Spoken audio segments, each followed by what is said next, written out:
Հայ-ամերիկյան առողջության կենտրոնում կարող եք անցնել կրծքագեղձի, վահանագեղձի, ներքին օրգանների եւ գինեկոլոգիական, ինչպես նաեւ բջջաբանական, հյուսվածքաբանական լաբորատոր ախտորոշիչ հետազոտություններ։ Գործում է նաեւ ստոմատոլոգիական կաբինետ։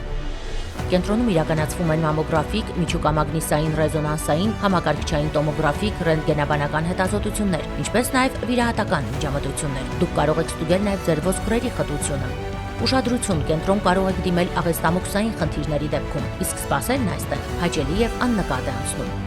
Հայ-ամերիկյան առողջության կենտրոն։ Առողջ ընտանիքի հենասյունը առողջ կինն է։ Բարև բոլորին, ովքեր դիտում են մեզ, այսօր մենք զրուցելու ենք շատ կարևոր մի թեմայի մասին եւ բավականին լայն տարածում ունեցող հատկապես կանանց շրջանում, դա երակների վարիկոզ լայնացումն է։ Իհարկե խնդիրը առկա է նաեւ տղամարդկանց մոտ, որպես պատճառներ շատ պատճառներ են նշվում, առաջին հերթին ինչպես միշտ նստակյաց կյանքը, հիպոդինամիան։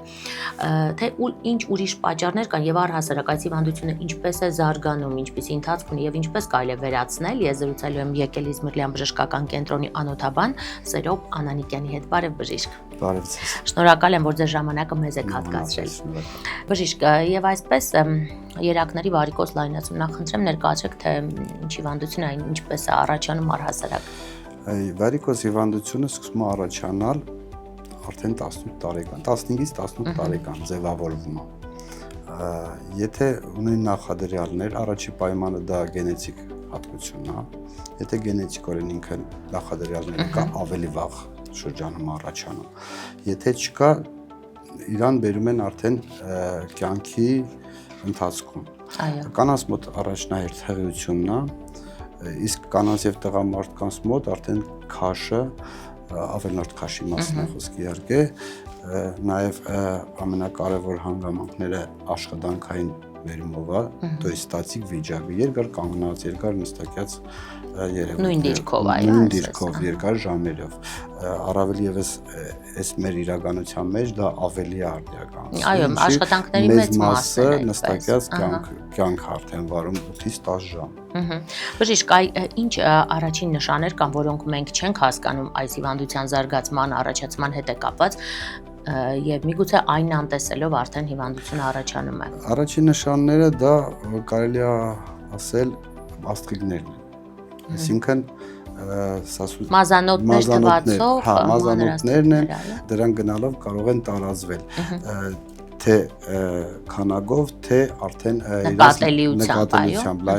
լայնանում են ավելի։ Այսինքն 1-2 պայթած թեթև մազանոթները պետք է անհանգստանալ այստեղ։ Անհանգստանալ պետք չի, կանանց մոտ դա ավելի շատ էսթետիկ խնդիր է, կարելի է իրան անդրադառնալ եւ այդ հարցը լուծել վերջնական։ Բժիշկ, իսկ հնարավոր է մարդ ունենա երակային վարիկոզ լայնացում, երակային տարատեսակ խնդիրներ, սակայն ոտքի վրայից, այսպես էսթետիկ առումով, ինչպես դուք նշեցիք, դա ամենևին էլ չերևա։ Եթե չկա վարիկոզ հիվանդություն, իհարկե չի երևալու։ Կա խորանիստ երակների խնդիր, խորանիստ երակներում դա երակների անբավարարություն, կլապանային անբավարարությունն է։ Դա բերում է, հոգնածության, ինքը չի երևում, բայց ցավը, հոգնածությունը, ծանրության զգացողությունները դա ինքը զգում է մարդը արդեն։ Այո։ Շատ լավ, եւ խոսենք այ բուժման մեթոդների մասին, արդյոք սա միայն վիրահատական մեթոդ է պահանջում վարիկոզ լայնացումը, թե նաեւ հնարավոր է։ Բուժման մեթոդը կախված է հիվանդության փուլից։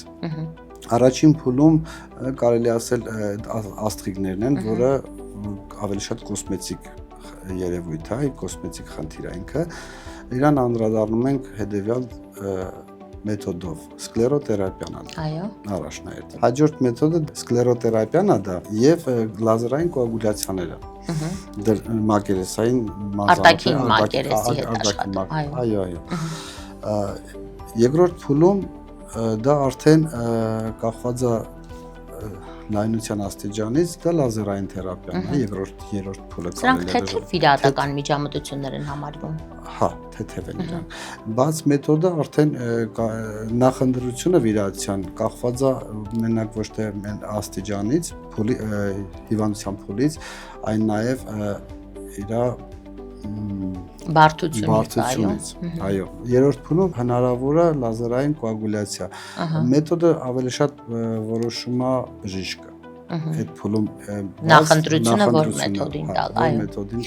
Հետաքրքիր է այս ամեն իրականացնելուց հետո, եթե մարդը շարունակում է նույն նստակյաց կենսակերպը եւ այլն, այս խնդիրը, այսինքն երակների վարիկոզ լայնացում կարող է կրկնվել։ Դա քրոնիկ հիվանդություն է, իհարկե կարող է կրկնվել, եւ դրա միջոցները մեր պրոֆիլակտիկ մեթոդներն են, չուլկիներ,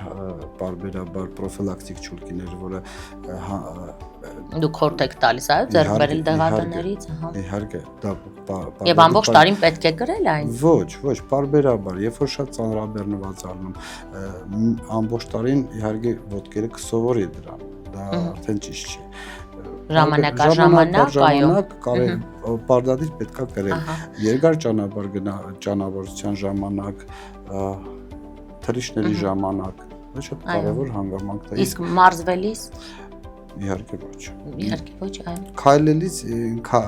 մարզանքի մեջ եթե մտնում է վազքը, էական չի կարող։ Եթե ծանր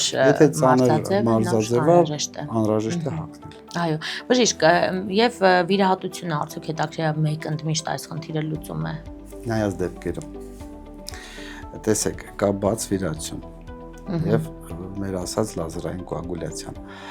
Եվ դա կախված է արդեն որտեղ իմенно կախված է մեթոդից։ Ամեն ինչ կախված է հանգամանքներից։ Այո, կկրկնվի վիրահատությունը կրկնելու անհրաժեշտություն կլինի, թե ոչ։ Այո, քանի որ ինքը քրոնիկ հիվանդություն է իրանից ներկայացնում, իհարկե կան ռիսկեր կրկնվելու։ Հա, հիմնականում այո, վիրահատությունը լուծում է խնդիրը, բայց իհարկե դեպքերը տարբեր են եւ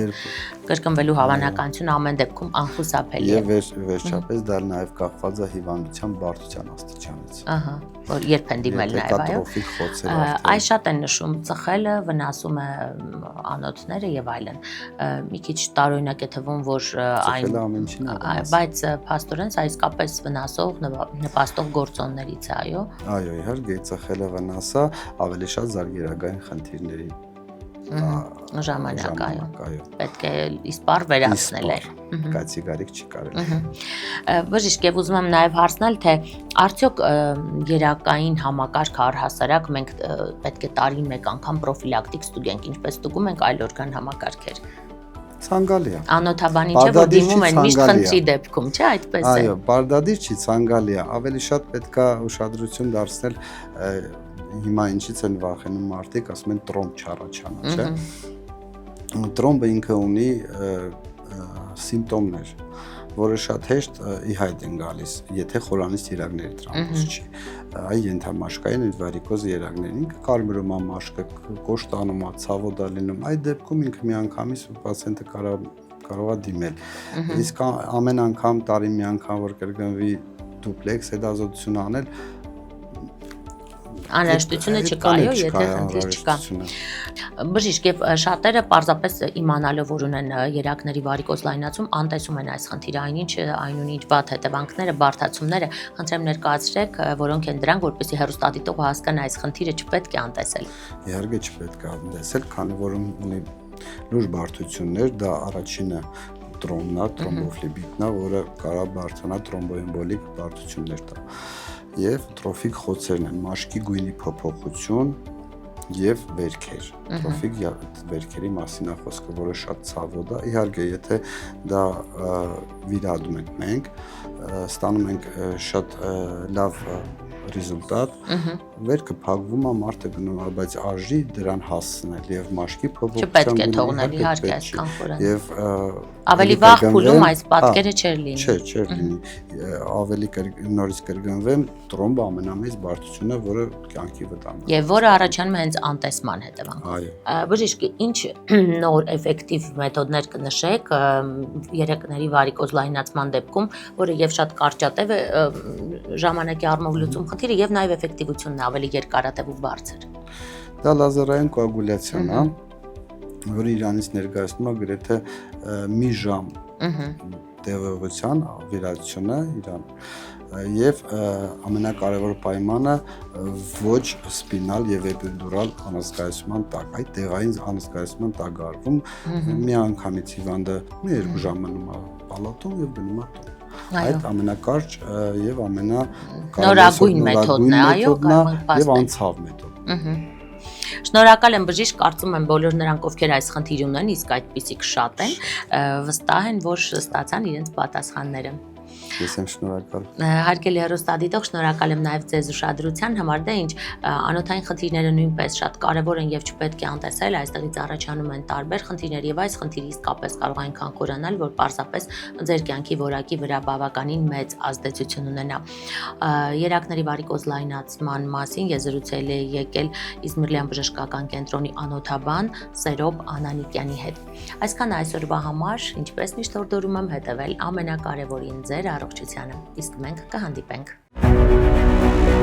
Հայ-ամերիկյան առողջության կենտրոնում կարող եք անցնել կրծքագեղձի, վահանագեղձի, ներքին օրգանների եւ գինեկոլոգիական, ինչպես նաեւ բջջաբանական, հյուսվածքաբանական լաբորատոր ախտորոշիչ հետազոտություններ։ Գործում է նաեւ ստոմատոլոգիական կաբինետ։